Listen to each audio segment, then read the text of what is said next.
คนมาแต่ใช่ไหม ทายหน่อไม้ให้ลูกมาขอข้าวน้ำลูกเก่งแม่บ่มีข้าวแรงล่ะ บ่มีแล้วลูกก็บ่มี มันก็บ่มีคือกันนั่นแหล้ว ว่า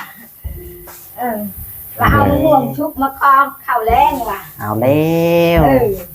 ไผสิมีข้าวแรงในบ้านนี้ อย่างว่าลูก แล้วเด้ท่านหมอ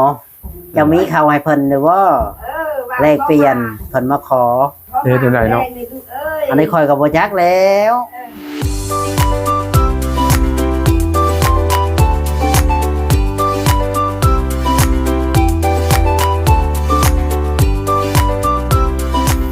สวัสดีและสบายดีพ่อแม่พี่น้อง FC ที่หักแพงบ่ว่า FC ฝั่งลาวฝั่งไทยและก็ต่างประเทศนำเด้อพ่อแม่พี่น้องเนาะมื้อนี้ก็มาพบพ่อกับช่องบ่จ่อย Channel อีกแล้วพี่น้องเอ้ยเส้นเก่าเส้นเคยก็มาหาทางลุงหมอคือเก่าพี่น้องเอ้ยเนาะเป็นมาถามข่าวถามข่าวพี่น้องเอ้ยเนาะก็มาหาทางลุงหมอเห็นเพิ่นมาแต่ใช้กี่นี่เฮาหาเพิ่นบ่เห็นพี่น้องบ่ฮู้ว่าเพิ่นมาแต่ใช้ไปถามเลยเนาะกาสิไปถามข่าวว่าเพิ่นย่างมาแต่ใส่เพิ่นไปใช้มาคือบ่เห็นอยู่เฮือนอยู่ซ่านพี่น้องเอ้ยเนาะไปน้องบอกว่าหลายใจห่างไปพบพ่อกับลุงหมอไปเลยนะพี่น้องเอ้ยก็อยู่ที่เฮือนเพิ่นนั่นแหละตอนนี้ก็ได้เนาะทางบ่จอยก็ได้เดินทางเข้ามาฮอดเฮือนฮอดซ่านเป็นที่เรียบร้อยแล้วพี่น้องเอ้ยเนาะไปพูดคุยนํกันกับลุงหมอเพิ่นจะเป็นธรรมชาติอีกแบบหนึ่งเลยพี่น้องเนาะเรือนลุงหมอก็ได้เนาะเอามาแล้วบาทนะพี่น้อง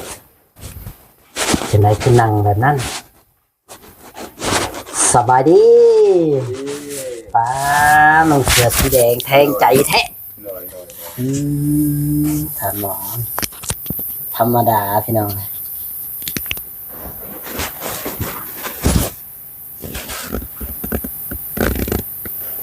เนาะทางลุงหมอก็ได้พี่น้องเลยคนเนื้อมันหมอ ร้อยมาแต่นอนตูบน้อยนั่นนอนแต่นอนตูบน้อยนั่น นอนให้ตัวน้อยนั่นนะ นอนมันเย็นเนี่ยตูบน้อยอยู่ อ๋อเป็นได้กินข้าวกินน้ำกันยังวันนี้นะ ก็กินกับปลานั่นแหละเอาเบิดนั่นแหละปลา กินกับปลา เด้อ ใช้ได้ยินข่าวว่าเพิ่นสิใส่สโลมโบ มันว่านั่นแล้วมันเข้ามาหาเขาสิใส่ได้หรือบ่ฟังเบิ่งมื้ออื่น เพิ่นชื่อมา เพิ่นซื้อมาให้ใส่ให้ ให้เพิ่นใช้ให้ เพิ่นให้เพิ่น หัดเจ้าสิใช้ให้เพิ่น เพิ่นมาหาให้ใส่ให้ อ๋อ ตีนเจ้ามือเจ้าใส่ได้แต่บ่ได้บ่จักแล้วว่าลองเบิ่งดูเขานะให้ลองเบิ่งเขานะ เจ้าบ่ย่านบ่ไปปักเข้าสู่ทิศตัวแดน บ่มันบอกกาว่ามันการไล่โยตะเบิ่งสิได้หรือบ่ได้จะลองเบิ่งเบิ่นนี่แหละ ข่อยบ่กล้าให้ใช้ดอกข่อยย่าน เขาบ่กล้าเลยเขาบอกสิว่ากล้าเขามันเขาเคยมาใส่น้ำ เคยใช้น้ำก็แม่นอยู่แต่กี้จะปกติ แต่ตอนนี้ติ ยังว่า เอามือก็สินั่นสินั่นบ่ได้อยู่นี่ต้องคิดต้องจับนะเนาะจะลองเบิ่งเขาให้ลองเบิ่งมื้ออื่นเขานะ ถึกไปแทงพิษเขาสักผู้บุญสิเพราะเป็นโทษจัง บ่ผิดดอกบ่ผิด ผู้ใดที่ใจบานนั้นเลย นะเขาเนี่ยเขาบ่ว่าบ่เขาดีนำนะ เจ้าแมนยูดีนำตะกี้มันตอนนี้มันก็ นั่นแหละจะว่าลองเบิ่ง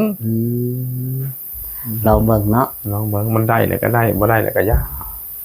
เอ้าวันชินบ่มันนี่ มัน นะ สินเด้ เอาเร็วบ่ฮู้ได้นี่ว่าเป็นวันชิน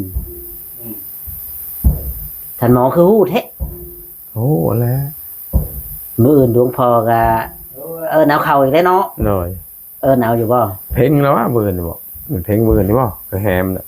หลวงพ่อหลวงพ่อหยังนะหลวงพ่อ หลวงพ่อสิทน บ่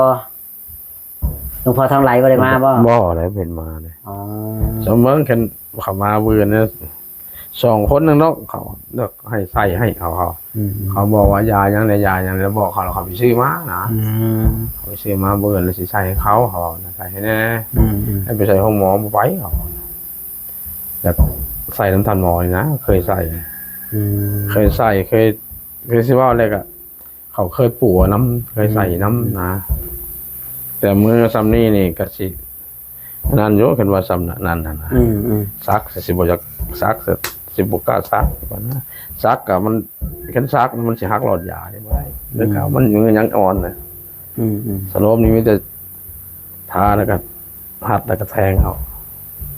สิได้อยู่นี่เบิ่งนี่ก็สิได้นี่สิเก็บเข้าไปนี่ของนั่นเก็บเนาะลองเบิ่งมือนี้เขา ข่อยเห็นเจ้าเว้านี่ข่อยก็เสียวเลย เขาเว้าแล้วเขาบ่ ข่อยก็คนขี้ย่านเข็ดแน่น้อยนึง เขาบ่ย่านแล้วเพราะมันสบายได้นี่เส้นตัวนี้ก็นี่วันนี้หัดไว้เลยก็สิไปใส่บ่จ้อย แม่นอยู่กะหัดแล้วมันสิไปใช้ แทงเขาเลย อย่ามันแทงครับมันเลยเส้นเนี่ยติด มอบ่เอ้ยหูจักอยู่ มันบ่เอาน้ำบ่ได้ได้เห็นน้ำบ่ได้ได้แบบนี้ก็ มั ได้ นถึกหูจักอยู่บ่ถึกก็หูจักอยู่ หูจักอยู่ดอกตอนจะปกติบัดนั้นว่าปกติตีมือเนาะ ได้อยู่ จักมันสิไปทางใด ได้อยู่ จักคนแหละสิมา สอง คน สองคน อืม แต่ละปี ผู้ชายหรือผู้หญิง ผู้ชายลูกค้าเก่านะ มีคนมาลิ้นน้ำอยู่ว่ามื้อนี้นะ บ่ได้บ่มีแต่พวกว่าใส่ฉลมนั่นแหละสำนี้แล้วต้องใส่ได้นะเขาเฮ็ดเบิ่งดูอย่างว่ามันบาดบ่ดีนี่นะบาดดีตัวนี้ก็สิย่างเที่ยงแน่จ้ะ นี่แหละพี่น้องเลยเนาะชีวิตทันหมอแต่มีคนอยากมาใส่สโลมน้ำอีกบ่ธรรมดา โดยเขาว่าซ้ำนี้ใช้ได้นะ ดีบ่เป็นดีแต่ของด้านสภาพการนี่เดี๋ยวนี้น่ะเงินบาทนี่ดีก็สิย่างสิเที่ยงแน่เดี๋ยวว่ามันนอนก็นอนข้างเดียวมันใส่แต่เบิ่งเดียวนี่นะบ่ก็มึนเป็นตัวนี้ดีก็นอนจักเดือนได้นอนข้างเดียวกันจะพลิกมาพี่บ่ได้บาดเจ็บตัวนี้มันมึนอยู่ตัวนี้นี่ก็เขาบีบต้องได้เยอะนี่ทำได้เยอะ ตัวนี้บ่ได้ตัวนี้นะ ตัวนี้ยั้ง ตัวนี้แบบมันจับน้อยเดียวมันก็อยากมันบ่เจ้ามันบ่นักบ่เต็มมือตัวหน้ามันได้อยู่มือมือนี่มันสิ เบิ่งนี่ได้เบิ่งนี่ยั้งหน่อยนึงนี่ตัวนี้เพราะมันเอาทางนี้นะลง ตอนล้มนะว่า ตอนลงสิเอาทางนี้ลงแล้ววันนี้นะมันย่อเข้าแล้วพอลูกนั่นบอกมันลั่นอยู่นี่ลั่นครับเข้ามาลั่นกลับเข้ามานะ ใครอยู่แขนบ่หักหยังบ่หักเนาะมันก็ยังดีกระดูกยังแข็งนี่ โดย ถือว่ากระดูกเล็กหมอกระดูกเล็ก ยังว่านี่แหละ เอาเร็วได้สายาใหม่หมอกระดูกเล็ก ตัวนี้ยังแห้งอยู่แต่ว่าเนาะ ยังแห้งอยู่ยังแห้งหมอกระดูกเล็ก ปานใดนี่ โมเมนต์หมอกระดูกอย่างนะหมอกระดูกเล็ก ตัวนี้ก็สิบ่ได้หั่นมันเข่งกับตัวนี้เข่งตัวนี้เข่งอย่างนี้วางเบิ่งว่า ทองเบิ่ง บ่ได้แล้วก็ยา บ่ได้แต่ก็ให้เขาไปใช้วันอื่นเนาะ แล้วคนอื่นเอามาหาจะเป็น เรามาหาก็ ลองเบิ่ง จำเป็นเห็นในหมู่มาหาเฮาเนาะเฮาบ่ได้ไปหาหมู่เลยว่ะ โดยลองเบิ่ง สิถ้าไม่ใช่ให้เขาก็สิคิดเงินนำเขาบ่นี่ เขาก็จะให้โยเขาให้ขาดตีนทำมือแล้วเขาใส่สีดอก เจ้าก็จะไปใส่ขาตีขามือเขา ฮะ อย่าเขาแล้วใส่ซื่อๆนี่เด้ เขาให้ก็เอาเลยเนาะเขาก็เผ็ดอย่างบ่ได้เนาะให้ซื้อน้ำซื้อไหนกินก็เอาไหวแต่ก็ยา นี่แหละพี่น้องชีวิตทันหมอ ทองมีฮอดคนอยากมาใส่น้ำเกลือน้ำพี่น้อง เลย 2 คนถือว่าบ่ธรรมดา เลยเอามาแล้วเนี่ยยากันเอามาเนี่ย เอามาให้อีก เอามาแล้วไหนเนี่ยยากัน เอาเลย สองถุงเนี่ยเอามาใส่ร้องเบิ้งเขาเปืนวันนี้นะค่าเฮ็ดวัด ขายเฮ็ดวัด วันนี้พักเฮ็ดวัดแต่เบิร์นจะออกมาแต่เศร้าแน่เขาพูดแล้วบ่ายก็จะเบิดกันใส่ได้ว่าบ่ใส่ได้แต่เดี๋ยวบ่ได้ไปบนไม้เลยก็คือว่าทิมนะ ทิมเนี่ยนี้ ทิมแล้วมันใส่บ่ได้เนาะ ให้คนอื่นมาเสียบให้ คนเดินมาเสียก็พูดแล้วทันหมอพูดแล้วคนเดิมพูดแล้ว คือว่าเจะฉีดบ่ได้มันก็ต้องแบบปู่ไม่ต้อง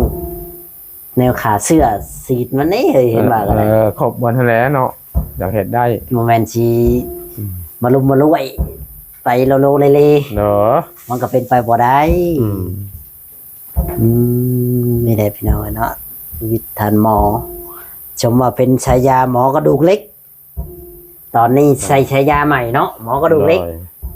เอาวะ แต่ว่านั่นมันนั่นอย่างเบิ่งนี่มันตัวนี้ปุ๊บเข้าไปนี่ ไอ้รถบิดพีบิดอยู่ปึ๊กเข้าไปนี่มันก็ย้านเลยตัวนี้ นะ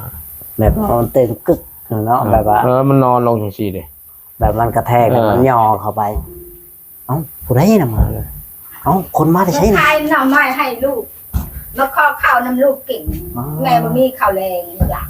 บ่มีแล้วลูกก็บ่มี มันก็บ่มีคือกันนั่นแหล้ว ว่ะว่าเอาห่วงชุบมาข้อข้าวแรงว่ะ เอาแล้ว เออ ใครสิมีข้าวแรงในบ้านนี้ ย่างว่าลูก แล้วเด้ท่านหมอเจะมีข้าวให้เพิ่นหรือว่า ว่า แลกเปลี่ยนเพิ่นมาขอ อันนี้คอยกับบ่จักแล้ว เอาบ่งมาขอเขาหัว เอาหมู่มาขอข้าวท่านหมอสิใจดีบ่นี่ ในห้างนางหมายบ่ล่ะเอ้ยคอข้าวแรงน้ำลูก โอ้ น้ำเต่า เอามะม่วงสุก เออ แต่ขายน่ะเท่าไหร่น่ะน่ะ ชาวพันธุ์บ่ล่ะ 3,000อันนี้เด้ฉัน ฮะอันนี้แม่คอเขาอันนี้แม่คอแล้วแม่คายแล้วชื่อเป็นงัวกินแมลง โอ้แม่ตู้อยู่วันใดเฮือนแม่ตู้น่ะ ผู้แล้วอยู่บ้านใหญ่ผู้แล้ว อ๋อ แล้วมาแต่หาหน่อไม้พุ่มแดดแล้วมันก็เป็นแห่งคำข้าวแรงนี่มา อืม แล้วกินน้ำกินได้ล่ะพอกินข้าวหุงเลยมา มาหาท่านหมอนี้เนาะนี่ ว่าทานหมอมายัน เจ้าฮู้จักเพิ่นบ่ท่านหมอ โหจักนั้นลูกค้าเก่าอันนี้ก็ดิ อ๋อ โหจักอยู่ในว่านี่แหละบ่ให้มาประเทศได้จักคนเนาะเดี๋ยวนี้แหละ ใช่เอื้อยน้องลูกหลานนี่แหละยันลูกหลานแก้ไขข้าวแรงข้าวง่ายบางหลา อ๋อ เออ เดี๋ยว เดี๋ เดี๋ ย ยว ว อะไรเนาะบ่จอ ขออนุญาตถามก่อนเด้อได้บ่ล่ะ ถามนั่นแหละ ถามนั่นแหละ อ๋อเหนื่อย